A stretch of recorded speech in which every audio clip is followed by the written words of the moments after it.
Imagine your PC crashes tomorrow, and all your files, photos, apps, and settings vanish in seconds. But here's the good news, Windows already has a built-in backup tool that can protect everything that matters. Let's learn how to use it. Windows Backup is your all-in-one solution to safeguard your important data, from personal files, desktop settings, Wi-Fi passwords, and even installed apps. It's fast, simple, and automatically keeps your system ready, whether you're upgrading, replacing your PC, or just want peace of mind. To get started, open the Start menu and search for Windows Backup. Click on it, and you'll see several options. Choose what you'd like to back up, your files, settings, apps, and preferences. Make sure you're signed in with your Microsoft account, so your backups can sync to the cloud. If you prefer local storage, plug in an external drive, and select it as your backup location. Once everything's set, click Backup Now.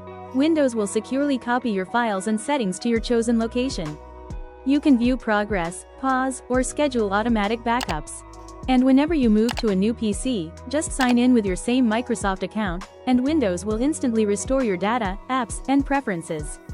So don't wait for a crash to remind you how valuable your data is. Set up your Windows Backup today and stay protected from unexpected surprises. And stay tuned for more smart Windows tips and tricks.